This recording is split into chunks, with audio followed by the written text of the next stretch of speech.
Boa noite, pessoal. Estão conseguindo me ouvir?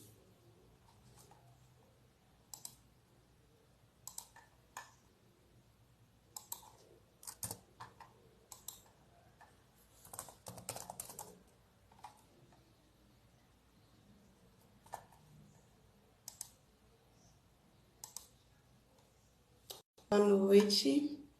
O som tá saindo bom aí para vocês, né?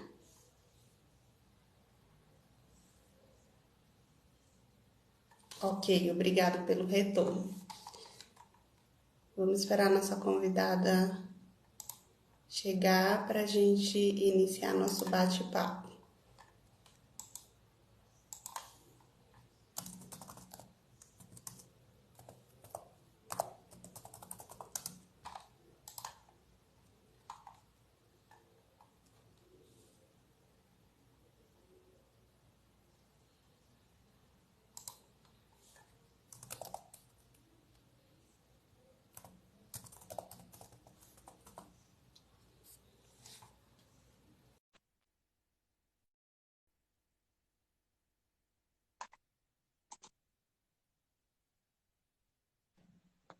Olá,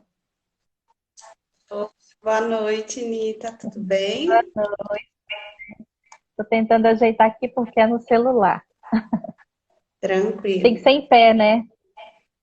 Isso, que aí consegue te ver melhor. É, ó,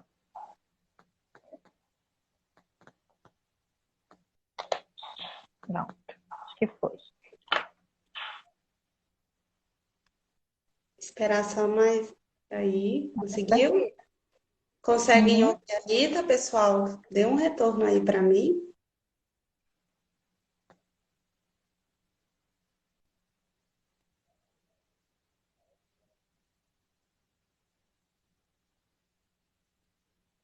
Tô.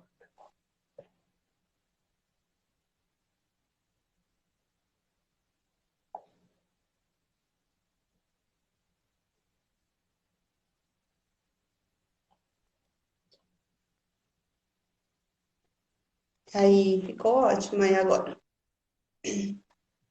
Então, boa noite a Boa todas e a noite. todos, né? Boa noite, Nita.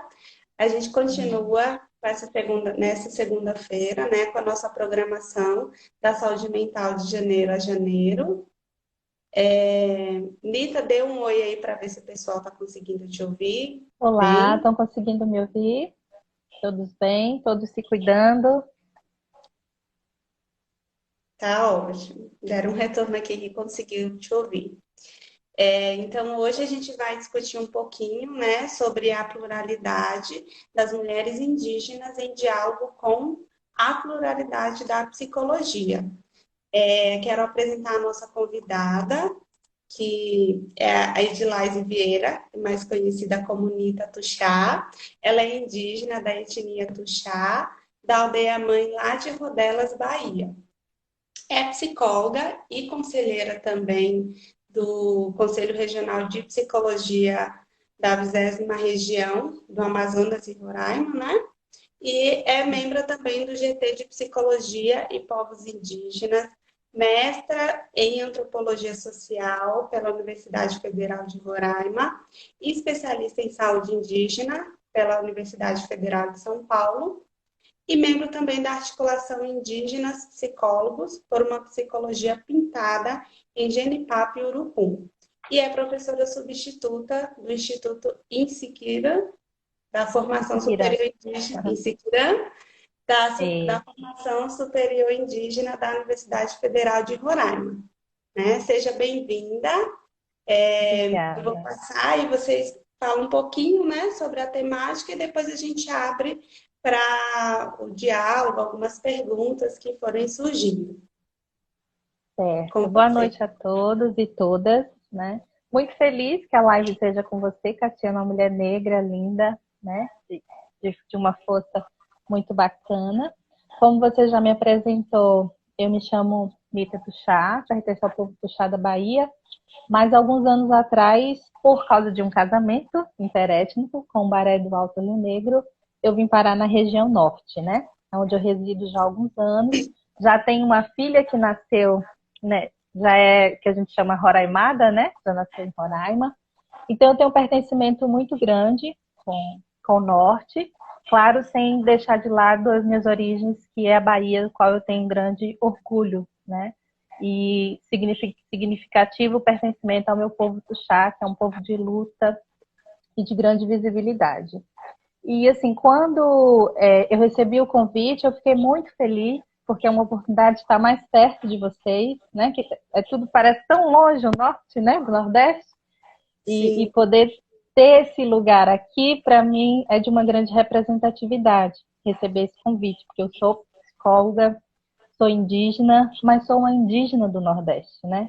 Então, isso é muito, muito forte e foi muito feliz. O convite, para mim, eu fiquei imensamente lisonjeada. E aí, a questão do tema, assim, confesso a você que é um tema muito desafiador, porque quando a gente discute povos indígenas, é importante que a gente se situe na diversidade desses povos. Então, nós estamos falando de mulheres diversas, de contextos diversos, né? E são diferentes formas de ser mulher indígena nesse Brasil. E tem que ter muito cuidado, porque a gente sabe que a mulher indígena, ela faz parte de um processo sinérgico do seu coletivo. E cada cultura, né, cada povo vai ditar um pouco da regra e desse lugar, né? Então, assim, é inegável que com as mudanças, as conjunturas políticas, os impactos, os contatos, toda e qualquer comunidade indígenas e povos sofreram mudanças no seu modo de se organizar e viver, né? Uma luta constante pela sobrevivência e existência. E esse movimento e essas mudanças fizeram com que essa mulher também se reinventasse nesse processo e ocupasse lugar de visibilidade, né? Construísse espaços de decisão, é importante deixar isso muito claro.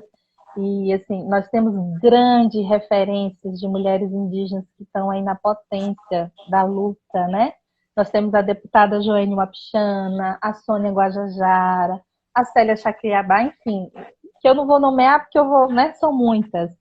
E que servem de inspiração para essa geração que chega, né? Assim, eu venho de um coletivo Tuxá, em que as mulheres Tuxás ficavam no lugar do conhecimento.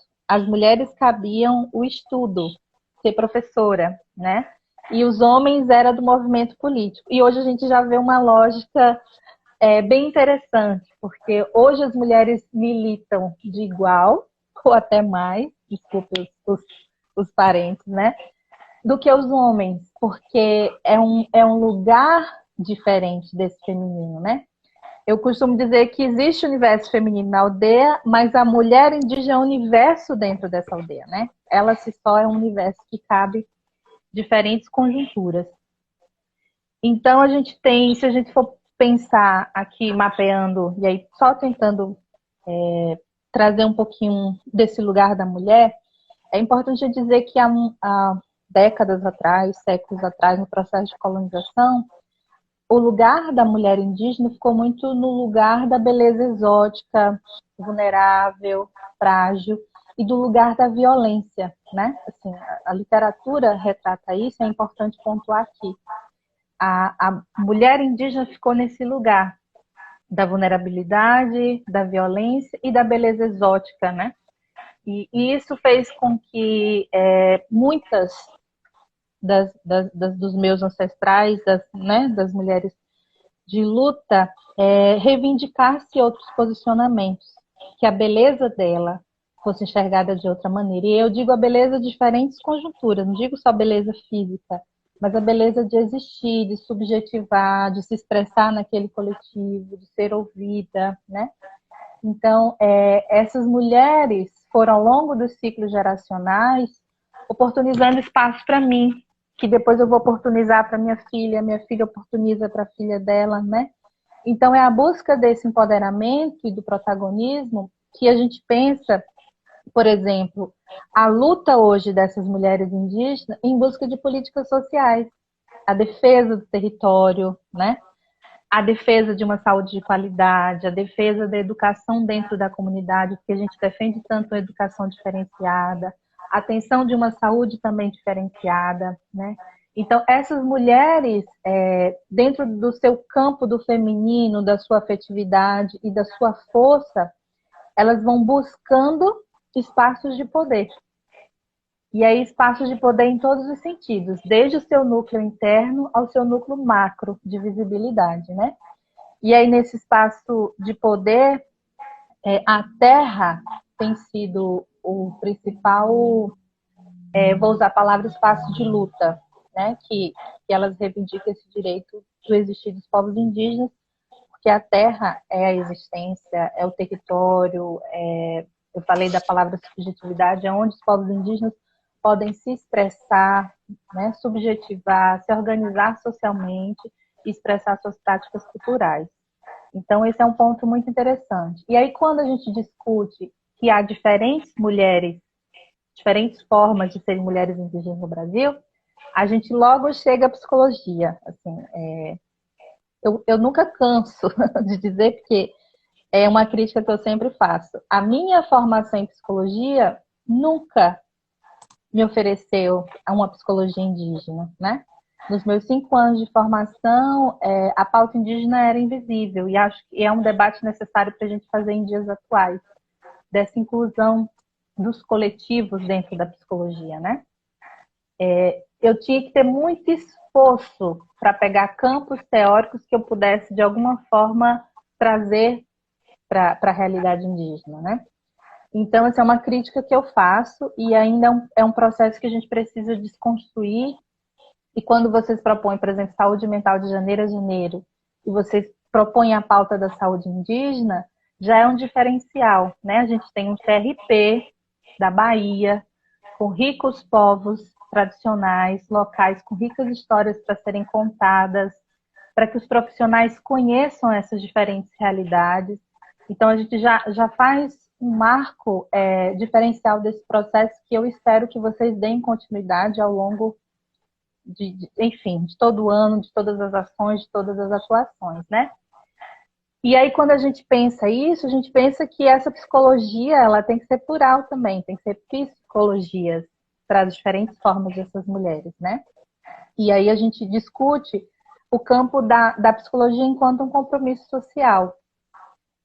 A gente está precisando sair desse lugar elitizado, individualista, e ir para o campo do coletivo, né? A gente tem populações pedindo socorro.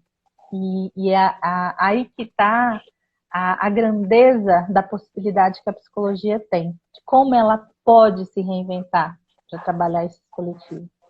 Né? Então, assim, essa psicologia plural, ela tem que também compor esse espaço de decisões, junto com as populações indígenas, né? Eu faço parte da comissão ad hoc da referência técnica do CREPOP de Psicologia e Povos Indígenas, que ainda não foi publicada, está em construção, vai sair para consulta pública, né? Mas a gente pede, e aí eu aproveito esse espaço para solicitar a quem está aqui, né, me ouvindo, que possa contribuir nessa consulta pública para a gente poder traçar o mais próximo possível das diferentes realidades das populações indígenas de diferentes estados. Tá dando para me ouvir? Porque eu acho que meu som ficou meio... Tá, tô te ouvindo. Tá? Ah, tá. Porque para mim ficou meio como se estivesse mudo, né? Então a gente precisa pensar esses campos. E aí, voltando a esse lugar da mulher, quando eu discuto universo, a mulher, seu próprio universo, e ela sendo o universo do feminino do mundo, é muito importante, e aí eu falo isso enquanto mulher, e aí eu permito também falar um pouco da singularidade pessoal. O meu trato feminino é muito diferente do trato feminino que eu tenho hoje com a maternidade.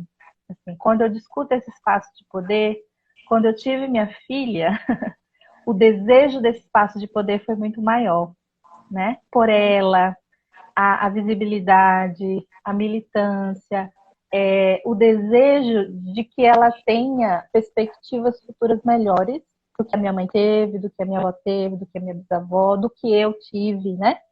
Que eu digo que essa nossa geração é um marco dessa transição de um novo feminino, e isso é muito positivo.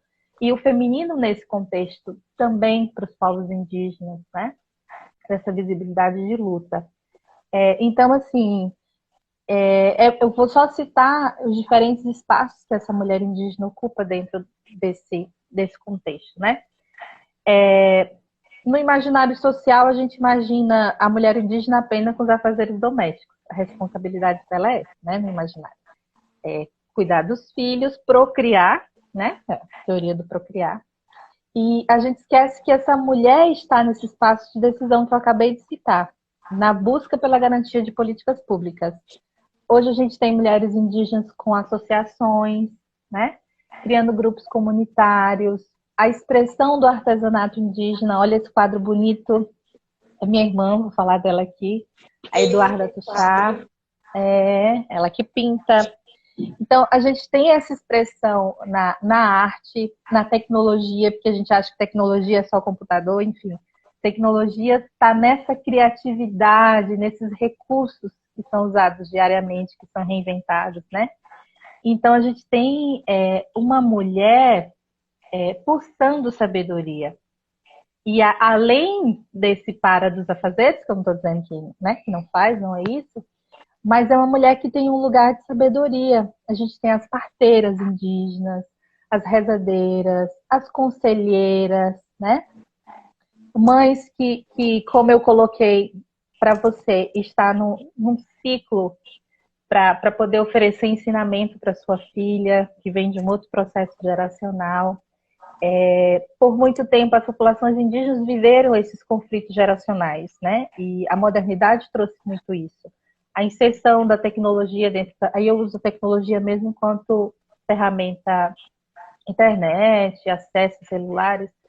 Houve um período de sérios conflitos entre os mais velhos e os mais novos, né? E gerir esse conflito ficou muito para o feminino. E aí é uma outra pauta para a gente trabalhar, né? De como esse feminino media esses conflitos geracionais entre o novo e o velho, né? Desculpa a expressão, mas é basicamente isso. Entre Sim. o tradicional, né? Entre o tradicional e o contemporâneo. E aí é nesse campo que entra esse universo do feminino que transita nos dois.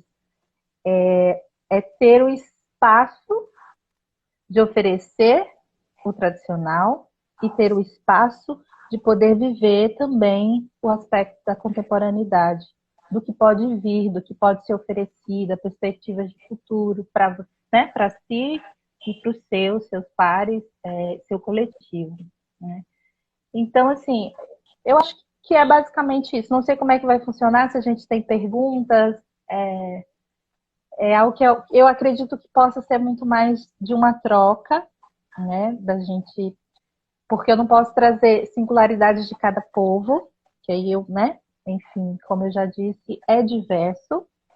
Cada povo tem sua forma de lidar, mas é importante entender que a mulher é esse processo sinérgico desse comunitário, né? Ela faz parte desse processo cíclico e que tem uma grande visibilidade e que, felizmente, ela vem ocupando espaços de luta, de poder, e é isso que a gente quer, né? Avante o feminino. Sim. Eu acho que ainda não surgiu nenhuma pergunta, caso alguém tenha, né, interesse, pode mandar suas perguntas, mas eu acho que também é importante, né, Mita, trazendo uma reflexão que eu acompanho algumas coisas relacionadas também às questões indígenas, né, e quando você trouxe a questão da tecnologia, é importante a gente ver também as formas de se reinventar. E eu tenho acompanhado o próprio acampamento, né, do Terra Livre, eu vi que vai ter um formato online, né? E também que nesse espaço a gente também consegue ver a diversidade dos povos indígenas e uma visibilidade muito grande de mulheres indígenas nesse espaço de luta, né? No ATL, eu vejo que tem bastante mulheres à frente em diversas ações quando é realizado o acampamento aí do Terra Livre, né? Uhum. Tem muito disso. Bem lembrado, Catiana. E, assim, a gente está no momento de muitas lives. Por exemplo, a gente está conversando aqui, mas está acontecendo vários temas legais sendo debatidos em diferentes espaços, né? E isso que você coloca é bem interessante, porque se a gente for mapear, até mapeando essas lives que vem acontecendo, a significativa presença feminina, né? E aí, outra coisa que eu não citei desse campo de atuação nesses espaços do coletivo, a gente tem a mulher na saúde indígena, né? A profissional de saúde indígena, a professora, que serve de exemplo para essas gerações que eu citei, né? Modelo, inspiração para outras meninas também buscarem o conhecimento superior. Porque o importante da gente entender dessa busca que você bem colocou também da tecnologia e do moderno, é que a educação, a escolarização, virou uma arma de luta para os povos indígenas, né? Hoje a gente precisa delas para poder existir, lutar, questionar, reivindicar direitos, resistir, né, nesse processo todo.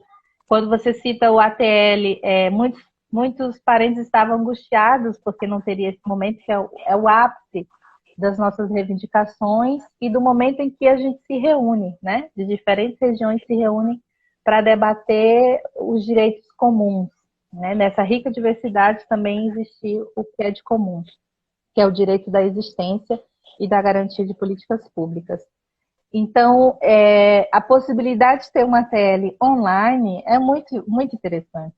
E ser organizado por indígenas, os indígenas fazendo uso desse recurso de uma forma muito apropriada, né? Com um discurso muito preciso, muito alinhado, isso é muito, muito rico, muito, muito fantástico. Sim. Eu acho que você poderia também falar um pouquinho, uma dúvida, uma pergunta, né, que surge muito, relacionado às questões mesmo de saúde mental, né? Alguns estudos nas questões relacionadas a suicídio diz muito que há um risco muito grande nos povos indígenas, né? E aí eu talvez seria assim, de você falar um pouquinho como que é, talvez, sobre essa questão com os povos indígenas, né? Sobre a questão desse índice, o porquê talvez esse índice ser muito grande, né? Relacionado ao suicídio. Tá, vamos lá. Quando a gente traz em pauta a questão indígena, a gente sempre remete ao histórico de toda a violência que foi sofrida, né? E de toda a violência e violações que ainda sofre, né? Então a gente tem uma luta diária em busca da sobrevivência, né? E esses processos, eu bem coloquei desse conflito geracional, a gente tem ciclos geracionais e aí eu vou botar essa expressão, né? Indígenas nascendo em conjunturas muito diferentes. E aí são ciclos de jovens, geracionais, e a gente tem o desafio de mediar o tradicional com o contemporâneo, né? E esse desafio, além desse desafio que é nosso, que é interno, a gente tem o desafio do bombardeio externo, que são os ataques ao território, ausência de terra, ameaças de garimpo, construções de hidrelétricas, assim, quem tiver a oportunidade de conhecer, por exemplo, a história do meu povo Tustá, né, é um povo que ficou conhecido como o povo da barragem, como se nós nos resumíssemos a isso, né? A criação da barragem de Itaparica. Então, você tem populações indígenas sofrendo diariamente constantes ataques. E aí, quando a gente pensa na lógica da formação da psicologia, esse tipo de ameaça são geradores de fragilidades psíquicas, né? Então, assim, o termo saúde mental, eu não acredito que seja mais adequado para a gente usar dentro da categoria do contexto indígena, né? Mas é o que temos enquanto uma categoria para entender essas questões de adoecimento mais macro no campo psíquico, né? Inclusive, a gente tem diferentes nomenclaturas sendo postas, como o bem viver dos povos indígenas, né? Direito ao território, expressar-se em seu território, garantia dessas terras. Que o próprio bem viver, se a gente for pegar no campo também teórico, não é um termo que se aplique, porque ele é uma política pública em outros países, né? E a gente às vezes traz para o Brasil enquanto um adjetivo. A gente tem que ter muito cuidado. Ou o Brasil oferece de fato, aí eu falo Brasil no campo mesmo governamental, ou oferece de fato o bem viver com a garantia dessas políticas públicas, ou ele é apenas um adjetivo para ser dito, né? Substituir o termo de saúde mental. Então, assim, quando eu vim para o norte, eu atuei por 2 anos na saúde indígena, em outros locais também, mas aqui no norte em especial. Eu trabalhei em enfrentamento ao suicídio com o povo Iacuana, que é um povo que tem um índice de suicídio, infelizmente, elevado para a realidade de Roraima, né? Aqui a gente tem diferentes populações. Mas o foco era esse povo Iacuana. E eu ouvi da liderança, né, do sábio, do ancião da comunidade, de que a terra dele estava doente, né? A nossa terra está doente. Aí eu falei, por quê? Aí ele foi contando, né? Olha, nosso território é invadido por garimpo, nossos rios estão com chumbo, mercúrio, e olha o discurso de um sábio, tá?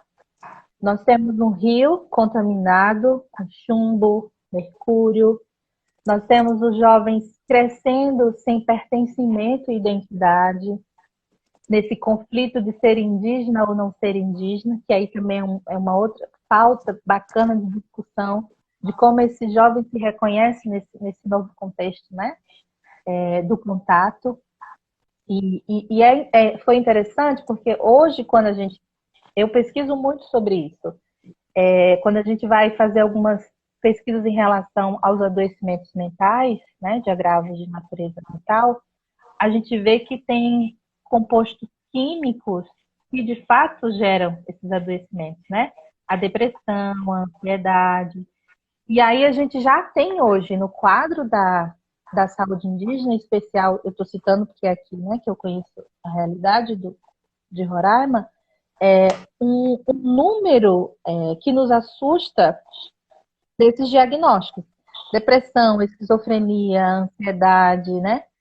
E aí a gente precisa de estudos, de diálogos, de movimentos, de mais pauta de debate para a gente entender. De fato, a Terra está adoecida, né? Esse oceano tem muita coerência nessa fala, né? Porque eles estão tendo o rio contaminado, estão comendo um peixe contaminado, né? Se banhando em um rio contaminado, e isso é gerador de adoecimento. E tanto, e aí você tem no aspecto mesmo, vou usar a expressão, físico, que é real, e você tem isso no aspecto subjetivo. Estão invadindo a minha terra, estão invadindo o meu espaço, né? E aí fica o jovem se perguntando, é meu tradicional, é meu ser não indígena, né? Eu ouvi de um parente também uma vez, iecuana, que o sonho dele era ser branco. Eu chorei quando ele disse isso. Eu nunca esqueci. Era um jovem de 16 anos. E eu perguntei por quê. Né? Eu perguntei para ele por quê. Ele disse assim, primeiro porque branco é mais bonito. Eu falei, quem te disse isso, né? Branco que eu digo, desculpa a expressão, é não indígena, tá? Assim, a forma, né? Branco é o não indígena. O sonho dele era ser não indígena, porque ele achava que ser indígena tinha uma carga muito pesada, né? Muito negativa. E ele veio estudar na cidade e ele sofria duros preconceitos, né? Que a gente sabe que acontece, dificuldade de se reafirmar nesse processo identitário, que é uma pauta que a gente precisa defender muito com os jovens, desse reconhecimento. Em qualquer lugar que você vá, você se identifique como indígena e tem orgulho disso, né? E que foi isso que a gente conversou, assim, trabalhando o aspecto da beleza e dele entender que ele era bonito, do jeito que ele era, de entender que a cultura dele era bonita, que tinha uma história linda, né, para ser contada, e que ele fazia parte dessa história, então tinha que haver pertencimento nesse processo. Então, assim, acho que a palavra naquele momento, daquele jovem, era de desorientação. E aí a desorientação no sentido mesmo de se sentir perdido no mundo. né? Quem eu sou, o que eu quero. Eu tenho esse coletivo, mas eu preciso construir o meu pertencimento a esse coletivo. E isso é diário. E se a gente não. E aí eu sempre uso a palavra, se a gente não tiver aliados, os povos indígenas não tiverem aliados nesse processo, a gente fica difícil, né? De vencer essa luta, porque é realmente uma luta de sobrevivência. Parece bobagem falar isso, mas não é.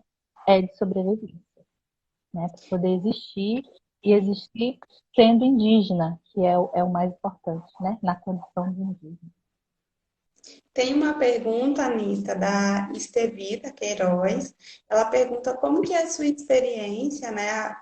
Como os povos indígenas eles são bem diversos.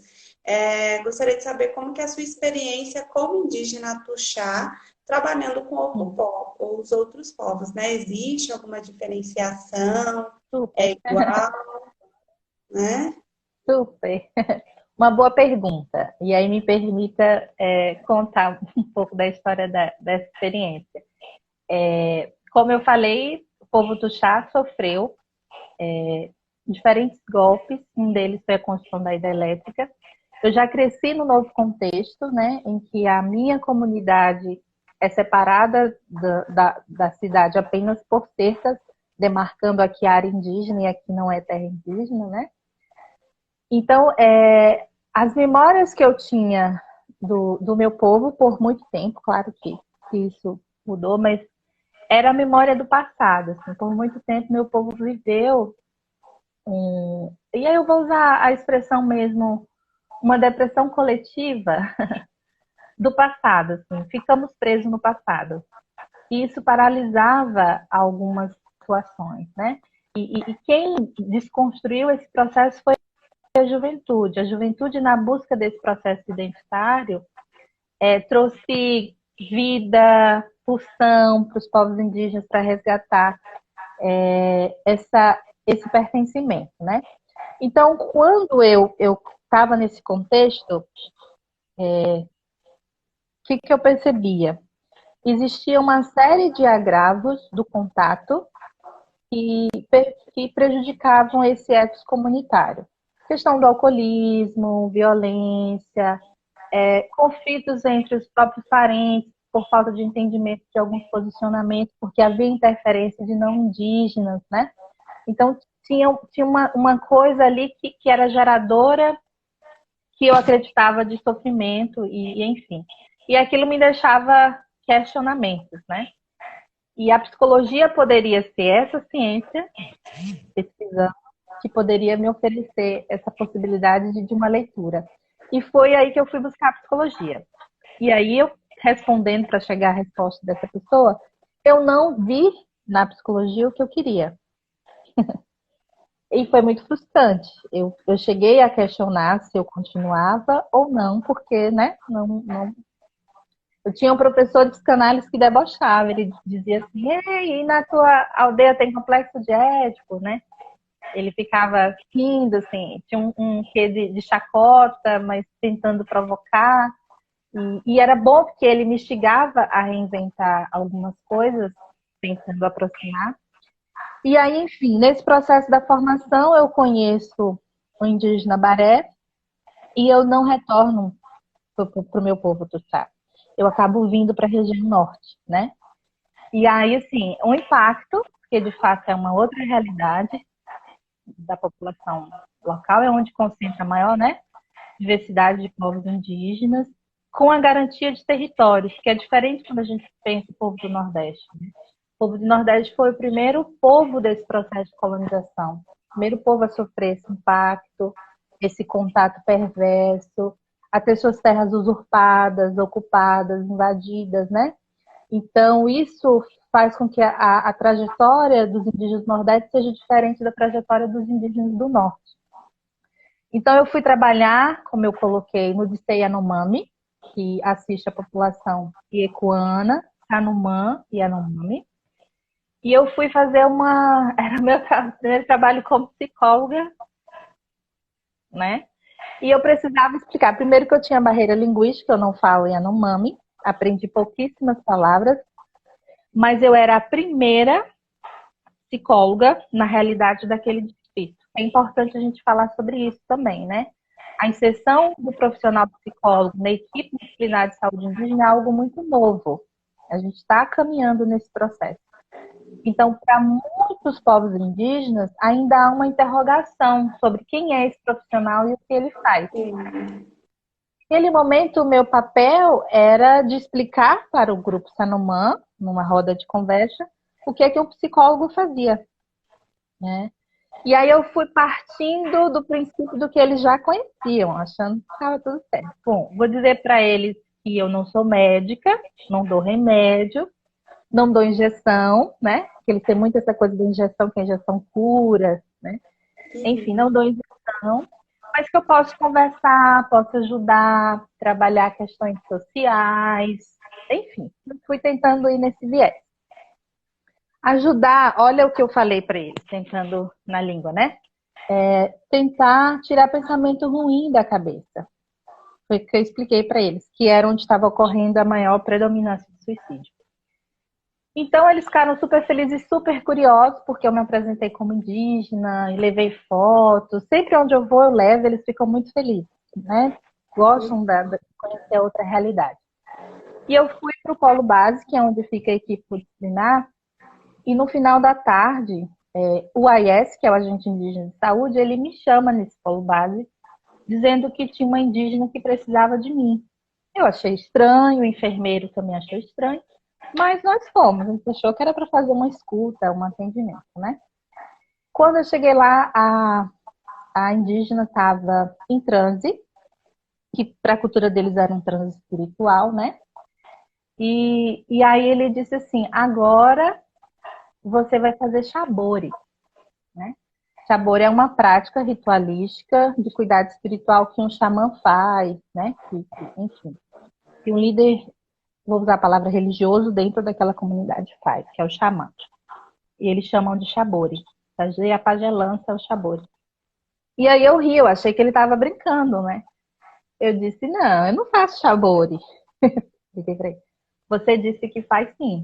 Eu disse, não, eu não disse que eu faço chabore. Você disse que tira espírito ruim do corpo. Olha o entendimento dele. Aí eu disse, opa, aí eu, né? Me deu aquele impacto assim, eu acho que eu não soube me expressar. E eles não entenderam o que é esse papel. E aí ele disse assim, eu disse, eu não faço. Aí fui explicando para ele, é um outro tipo de atendimento. Aí ele, zangado comigo, depois a gente resolveu tudo, mas ele ficou muito zangado. Ele achou que eu estava me recusando a atender. Tudo isso ainda tinha barreira linguística, né? Que a gente tem um intérprete mediando toda a conversa. E aí ele disse assim, então, doutora Roshimi. Roshimi, na língua deles, é doutora ruim. Então, doutora Roshimi, jogar a doutora fora não serve para nada. Você não dá remédio, você não dá injeção. Você vai fazer o que aqui? É a pergunta que ele fez, né? E quando ele me fez aquela pergunta, eu fiquei muito angustiada. Porque eu realmente não soube como explicar. E aí eu fiquei pensando que nem a minha condição de indígena, né? Com essa sensibilidade por ser indígena, me amparava para aquilo. Eu imaginei outros profissionais que não tinham, talvez, essa sensibilidade, a formação feita de uma forma muito elitizada, muito quadrada, né? E aquilo foi me gerando muita angústia. E foi por isso que quando eu estava na saúde indígena, eu busquei a antropologia. Eu fui fazer um mestrado em antropologia social, para tentar fazer com que essa minha psicologia, da minha formação em psicologia, pudesse ter esse campo antropológico, que é uma coisa que a gente não tem na academia, é uma falha. Eu tive um semestre de antropologia cultural super rápido, né? Muito rápido. Quase. E quando a gente vai trabalhar com os coletivos, a gente percebe o quanto a antropologia é necessária. E o quanto na academia, do curso de psicologia, ela fica camuflada, insignificante, né? E aí foi quando eu fui buscar esses dois campos. E hoje eu não digo nem que a gente faz chabore, que esse psicólogo faz chabore, porque a gente está longe disso. A gente também está longe de ser um médico, né? Não dá remédio. E aí tem uma coisa entre esses dois campos, que aí eu digo dentro do universo indígena desse entendimento de cura, né? Quem cura é o xamã, e quem pode curar também é um médico, uma benzedeira, uma parteira. Então é como se a gente estivesse nesse meio. Um A psicologia mediador. está isso. A gente tem que encontrar dentro desse campo, e aí é um esforço nosso mesmo, e eu falo também enquanto indígena, o que, que vai sair disso, desse encontro, né? Desse meio. E aí pode ser, de fato, essa atuação de uma psicologia indígena, de uma psicologia plural. E foi pensando nisso que nós criamos a articulação de indígenas psicólogos. É um movimento recente, né? Mas feito por indígenas de diferentes regiões do país, que traz essa mesma dificuldade da atuação, de conseguir combinar a academia com, de fato, a atuação na comunidade, que é outra realidade, né? Então, a gente está pensando em como transformar essa psicologia, como você bem colocou, que é a expressão que a gente usa, pintar essa psicologia de Genipapo e Urucum, né? É um desafio nosso, porque a gente também precisa desconstruir dessas questões teóricas e, ao mesmo tempo, se apropriar. Então, isso é muito confuso. Tem que se distanciar, ao mesmo tempo, você tem que se apropriar. Então, é se reinventar nesse processo e, quem sabe, de fato, pensar uma psicologia indígena, né? Essa é a perspectiva que eu tenho. Não sei se eu respondi para ela. Espero que sim. Tem uma outra pergunta, Anitta, é como a Thaís, né? Ela pergunta assim, como que a gente pode considerar esses fatores relacionados a gênero e sexualidade, também os fatores étnicos, né? Raciais, Uhum. o aspecto dessa psicologia indígena também, porque de certa forma a gente tem aí a diversidade dos povos e vai ter muito Uhum. também esses temas transversais um pouco permeando, né? Em relação a isso. Tá. É interessante ela colocar isso, porque eu acho que por muito tempo, e aí eu não falo só no campo indígena, mas nosso mesmo, socialmente, nós colocamos gênero e sexualidade numa coisa só, né? Quando a gente entendia como uma coisa só, e por isso gerava um tabu para se falar e se discutir. Isso não era diferente, né, nas realidades dos povos indígenas. Então, quando há um entendimento, e aí eu estou falando uma questão minha, do meu olhar, né?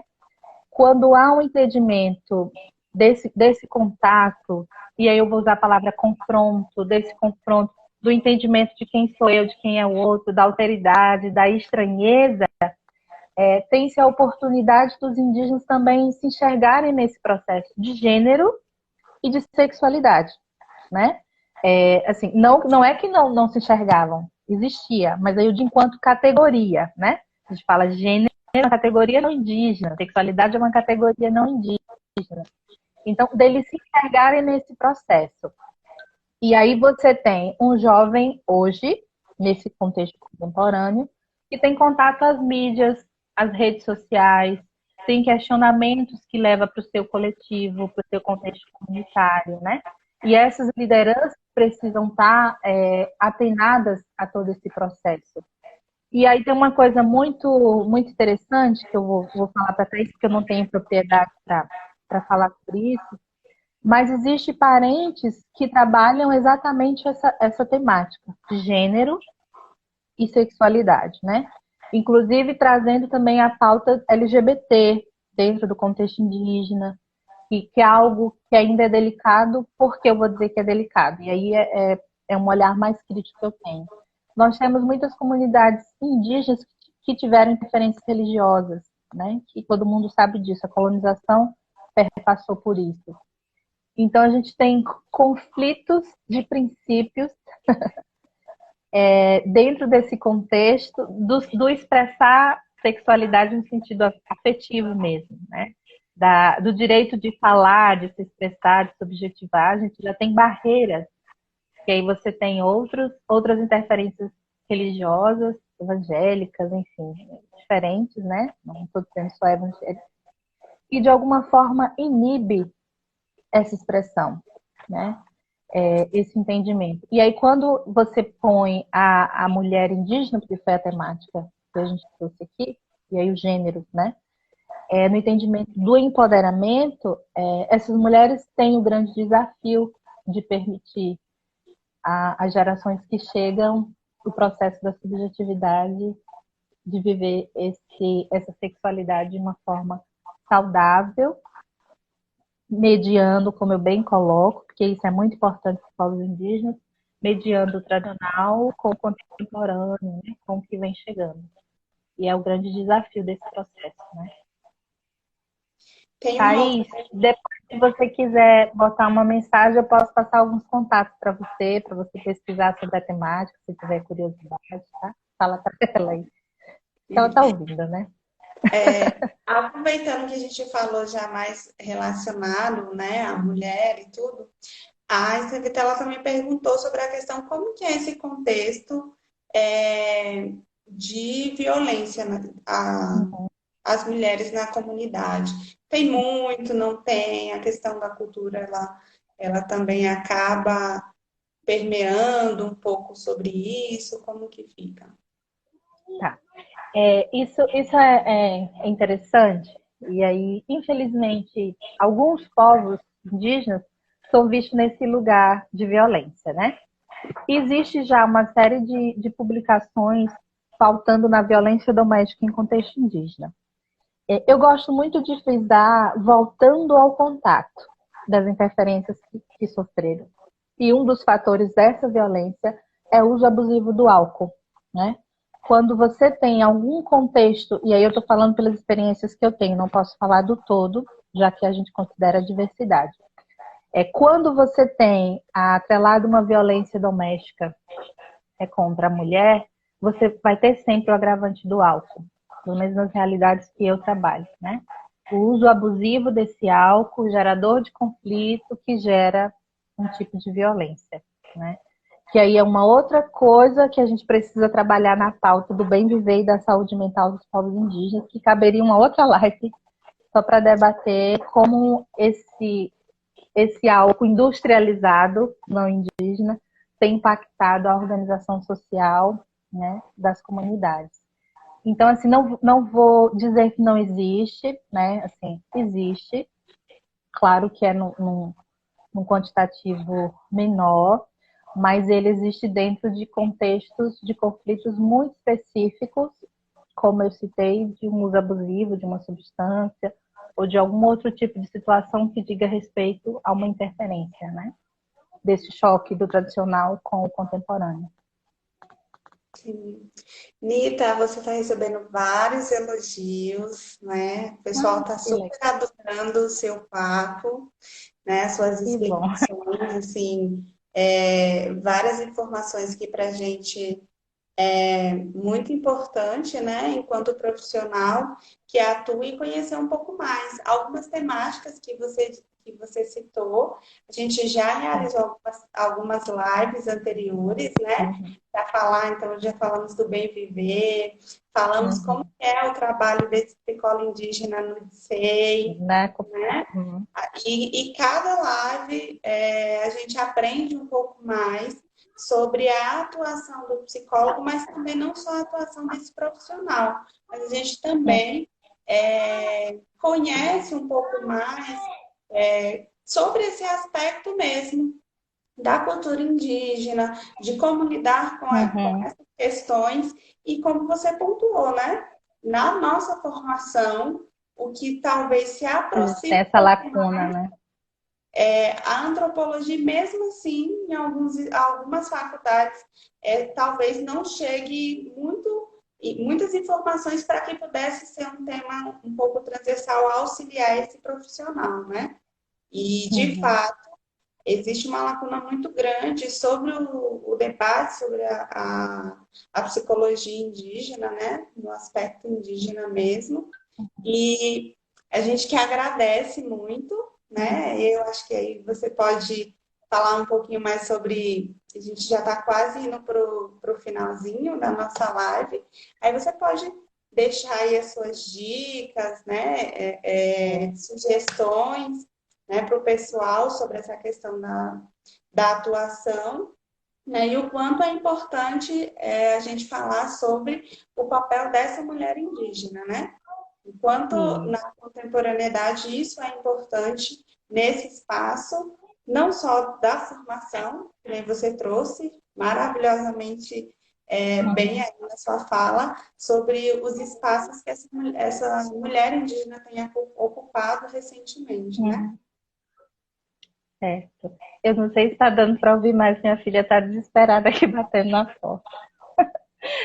É o seguinte, até me desconcertou. Catiane, você trouxe uma coisa muito interessante da formação, que a gente já problematizou, que eu acho até muito ousado da nossa parte querer uma psicologia indígena se a gente não tem nenhuma psicologia brasileira. E aí é uma crítica que eu faço, né? A gente ainda está longe de ter uma psicologia com essa identidade à cara do Brasil. E aí, assim, é feliz porque algumas universidades tratam as especificidades locais de uma forma diferente. Por exemplo, aqui em Roraima, o curso de psicologia tem uma disciplina optativa de psicologia e povos indígenas.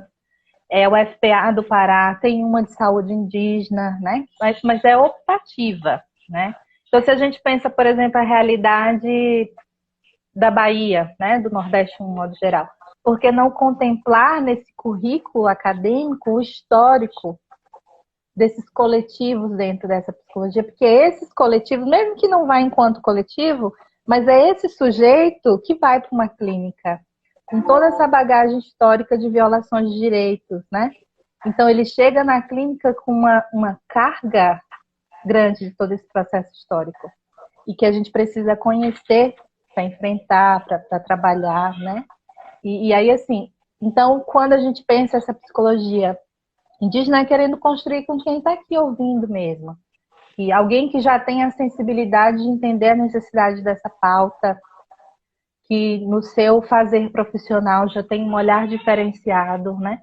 Então, é com essas pessoas, com esses profissionais que a gente quer marcar o diferente de uma atuação que seja possível e plural, dessas psicologias plurais, né? Que a gente possa fazer várias psicologias para várias pessoas, para as diferentes formas das mulheres indígenas e suas especificidades culturais. E aí, assim, eu fico, como eu já disse, muito grata pela oportunidade. Mesmo sendo à distância, mediado por um aparelho, eu me senti mais pertinho do Nordeste, foi muito gostoso, né? Mais perto dos meus, e isso me deixa muito feliz. Agradeço a todos que estiveram aqui, né, compartilhando desse momento. Como eu disse, tem muitas lives potentes acontecendo ao mesmo tempo, muita coisa legal, né? E ter parado para ouvir, estar aqui conosco, isso é muito positivo. Fico muito grata. Muito Tem, obrigada. dá tempo de você responder mais uma? Sim, sim. A Nájila perguntou como que foi a receptividade do pajé com você, enquanto psicóloga, neste local onde você estava trabalhando, né? Existe alguma diferenciação?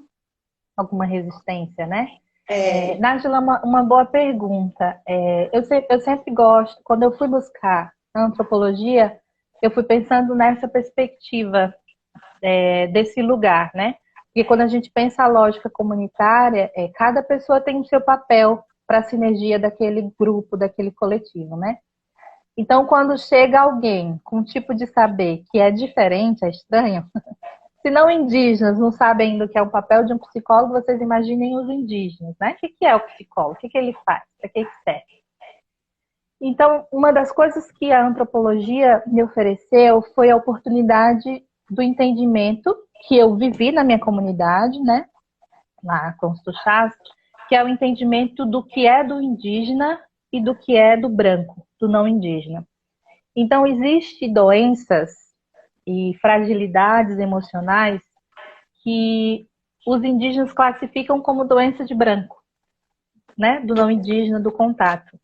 Então, quando surgem profissionais que possam tratar essas doenças de branco, eles são muito receptivos, porque eles entendem o seguinte: até aqui o pajé pode ir, porque aqui é nosso, é da nossa tradição, é um conflito nosso.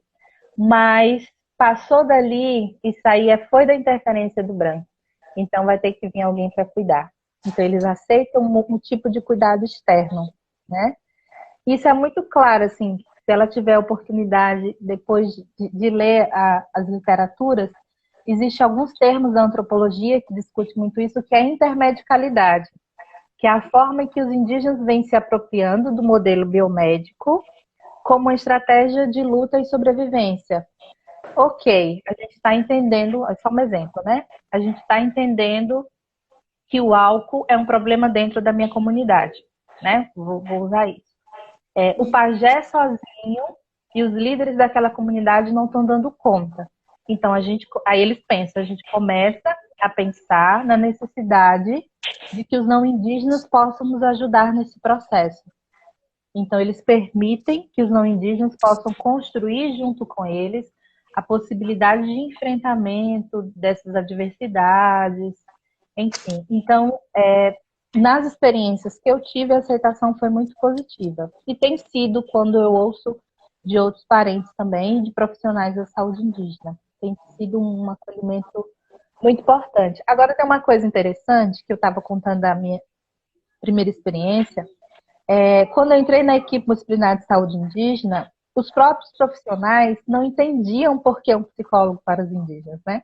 Eles diziam assim, quem precisa somos nós. Como é que você vai trabalhar com indígenas se você não fala nem a língua deles? Então, é importante dizer que não é um trabalho dos sonhos, é um trabalho de compromisso social. Assim, quem escolher isso é um compromisso social, né? E eu estou falando de povos que não falam, por exemplo, português, né? Como eu citei, a realidade daqui do norte. Você está sempre contando com um intérprete, que você não sabe se o intérprete vai ser fiel ao que você está colocando, né? Já há uma outra barreira, o telefone sem fio aí no processo, tem uma interferência.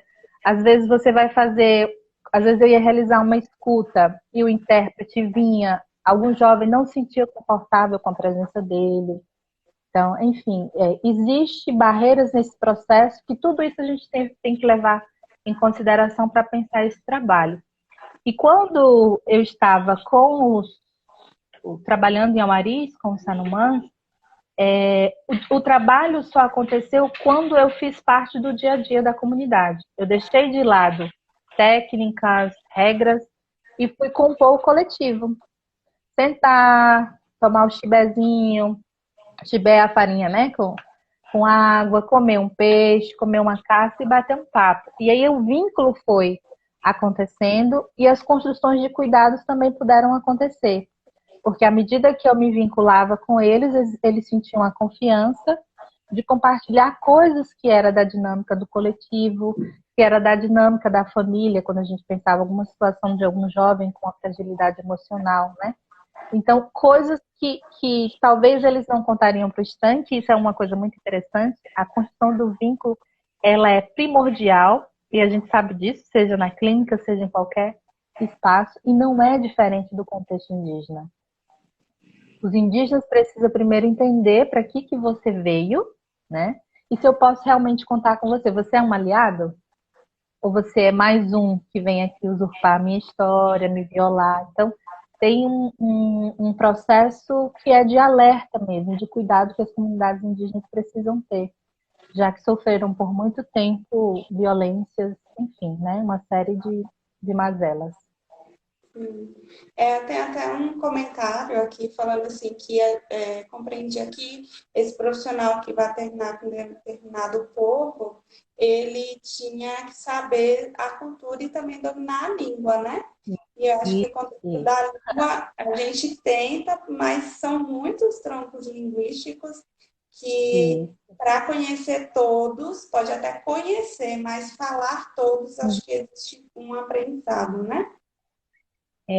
Catiane, me permita, que eu acho que o tempo já está acabando, mas a gente tende a classificar o parente que fala o seu idioma, né, mais índio mais puro, vou usar essa expressão, porque é a expressão que não indígena usa, lá no norte os índios são mais puros do que os indígenas do nordeste, vou dar um exemplo, né?